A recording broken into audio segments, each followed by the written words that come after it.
stay calm and listen. Your husband is at the OB/GYN clinic where I work right now.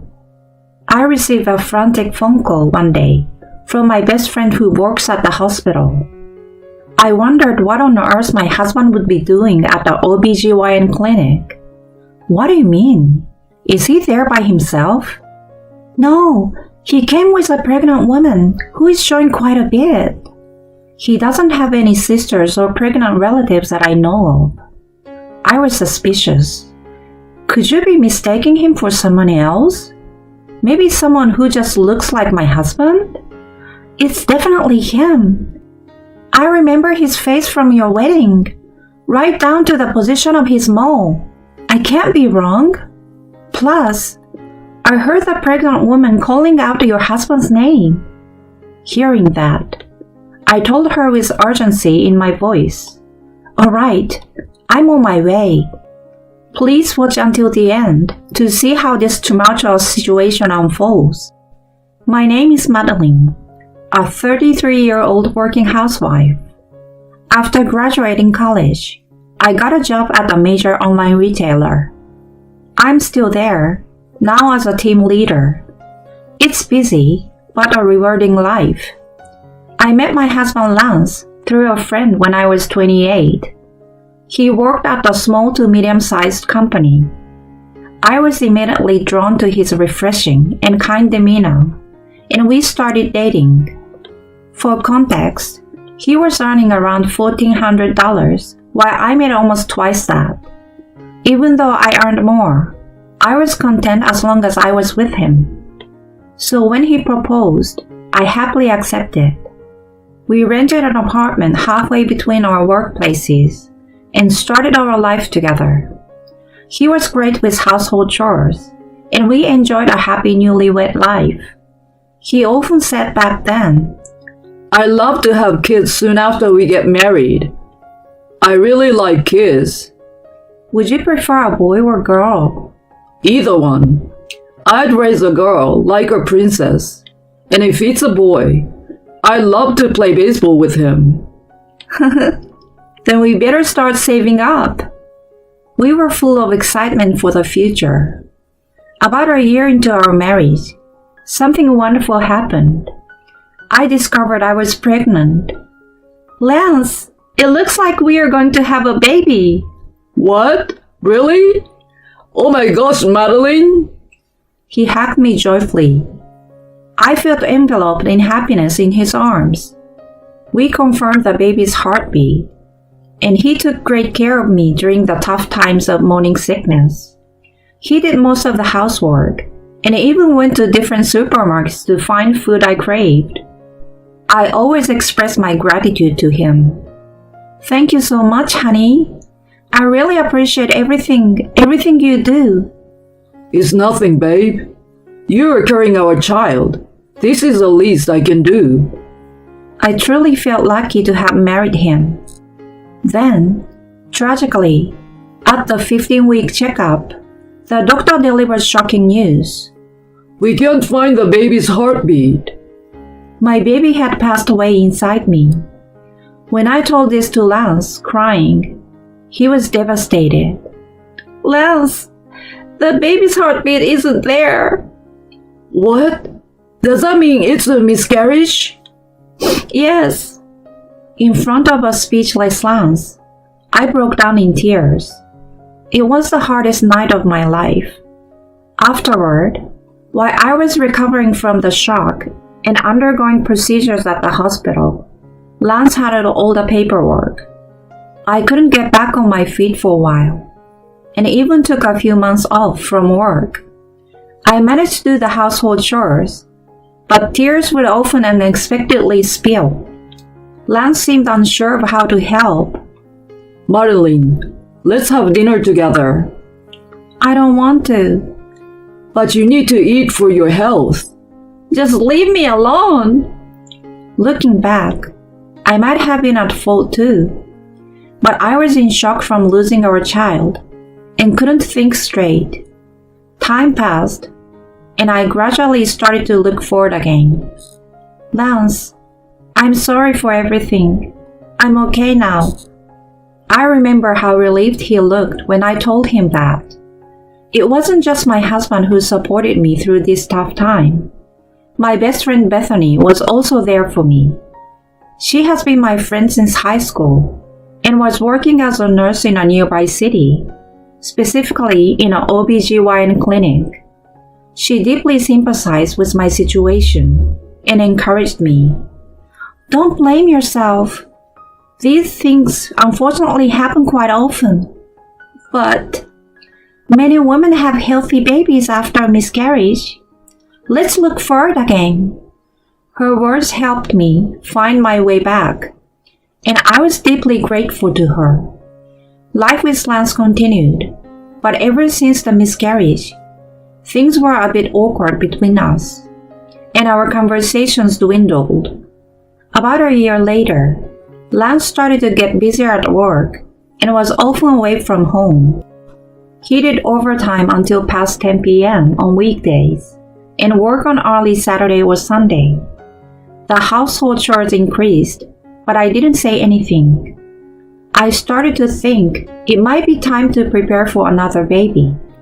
I began to improve my diet and take care of my body, but he didn't cooperate with my attempts to conceive.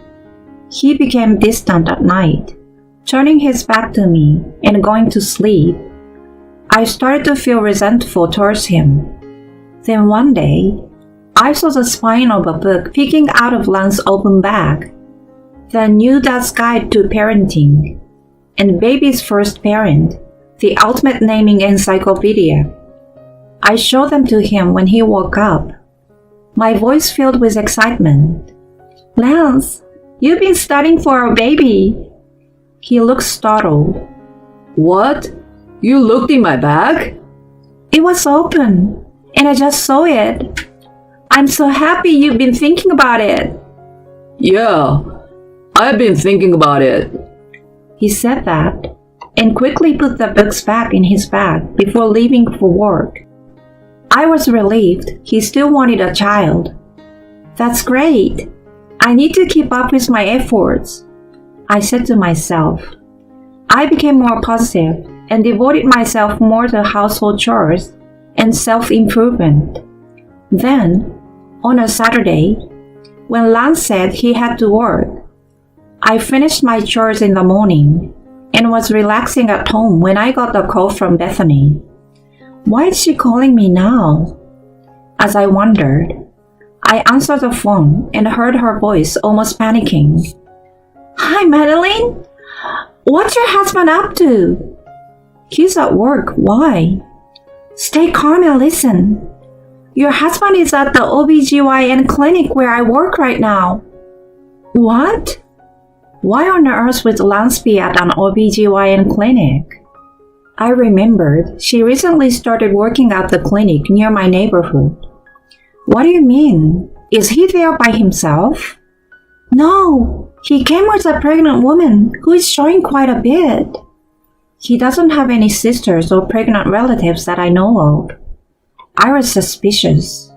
Could you be mistaking him for someone else? Maybe someone who just looks like my husband? It's definitely him. I remember his face from your wedding, right down to the position of his mole. I can't be wrong. Plus, I heard that pregnant woman calling out your husband's name. Hearing that, I told her with urgency in my voice, I'm on my way. Stop them if they look like they are leaving. After hanging up, I quickly got ready and rushed out of the front door. In about 15 minutes, I arrived at the OB/GYN clinic where Bethany works. As I was catching my breath, the automatic doors of the hospital opened, and there were Lance and an unfamiliar woman, arm in arm. He, the woman, and I were now facing each other in front of the clinic. My husband's eyes widened in shock when he saw me. Lance, what is this all about? I asked as calmly as I could. Madeline, why are you here? That doesn't matter right now. What are you doing here with this pregnant woman at the OB/GYN clinic? I want to know that. Then, He went pale and climbed up. Passerby and hospital staff looked at us curiously. The pregnant woman clinging to him then spoke up. Let's talk about this somewhere else, not here. Who the hell are you? Introduce yourself first. I'm Rachel. Let's move to that cafe over there. As we entered the cafe, Lance naturally sat next to her. It seemed like I already had my answer right then. Lance, explain this. What the F is going on? The baby is actually mine. Though I was somewhat prepared, this revelation hit me like a bolt of lightning. What do you mean? I'm your wife. Please calm down, ma'am. Rachel interrupted. Who the F are you to say that? Did you get involved with him knowing he's married? Yes. Yes? So you knew he was married? She began to cry, shaking as she spoke. I started working at his company last year. As we worked together, I found myself increasingly drawn to him. And he reciprocated my feelings. Feeling dizzy, I turned back to Lance. Is what she's saying true? Yes, it's true. What were you thinking? He began to speak quietly as I held my head in my hands.